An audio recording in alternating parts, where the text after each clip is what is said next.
आपने वो बात तो जरूर सुनी होगी कि जिंदगी में ठोकरें खाकर और छोटे छोटे अनुभवों से ही इंसान बड़ा बनता है। मुझे खेलने का शौक बैडमिंटन का था, मैं स्कूल में खेलने लगा, लेकिन पिताजी ने मुझे खेलने के लिए अनुमति नहीं दी। पिताजी ने मुझे बार बार मना किया कि बिल्कुल नहीं खेलना, बिल्कुल नहीं खेलना।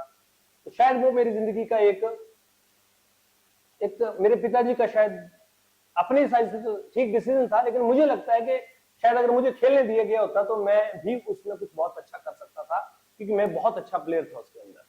खैर 8th क्लास तक हम हडेटा स्कूल में पढ़े और फिर हमारी जिंदगी में 9th क्लास आई और 9th क्लास में हम ग्लोड स्कूल में चले गए। सुबह अपने घर का काम करना, वो आपको पता ही है ना गांव में कैसे होता है। सुबह घर के काम करते हो जाना, घास लाना, ये लाना वो लाना, पानी भर के जाना, स्कूल जाना। कई बार क्या होता था कि एक बस थी, वो बस मतलब टूरिस्ट बस थी, 9:15 बजे करीब जाती थी वो कई बार ऐसा होता था कि वो बस को रोकता ही नहीं था और फिर हमारे को 5 किलोमीटर पैदल यानी 9:15 से 10 बजे से पहले पहले स्कूल पहुंचना पड़ता था। पौने घंटे के अंदर 5 किलोमीटर हमने दौड़ के जाना, कैसे न कैसे पहुंचना। अब कई बार लेट भी हो जाते थे तो प्रेयर में हमें बड़ी सजा मिलनी, प्रेयर में नहीं पहुंच पाएंगे तो डंडे भी पड़ने, बहुत कुछ होता था जिंदगी में। 9th क्लास में जब मैं पढ़ता था तो मेरी जिंदगी का एक बहुत बड़ा टर्निंग पॉइंट मुझे लगता है कि हो गया और मुझे एक ऐसी संगत में मैं चला गया कि धीरे धीरे वो संगत मुझे मेरी जिंदगी के लक्ष्य से भटकाने न पड़ी। ये ऐसा हुआ था, इसका कारण ये था कि कहते हैं ना, जब माँ बाप का बच्चों के ऊपर ध्यान नहीं होता है ना तो बच्चे भटकना शुरू हो जाते हैं। इसमें कोई डाउट नहीं है, ये बातें हमारी जिंदगी का एक बहुत महत्वपूर्ण पार्ट है। तो मेरे मामा जी के घर पे मेरे नाना और नानी अकेले रहते, 6 उनके बेटे थे और मेरी मां समेत 5 बेटियां थी, यानी 11 बच्चों का परिवार।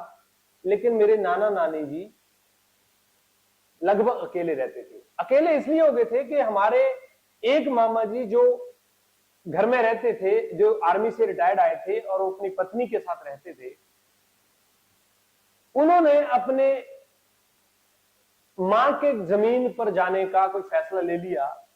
और अब वो क्यों फैसला लिया उसका मुझे जानकारी नहीं है, लेकिन उन्होंने ये फैसला ले लिया कि वो अपने सास ससुर के पास नहीं रहेंगी, बल्कि अपने मां की कोई जमीन मिली है वहां पर रहेंगी। तो उनको बहुत समझाया कि ऐसा मत करो, लेकिन वो वहां से चली गई। जब चली गई तो मामा जी हमारे नानी के नाना के पास रह गए।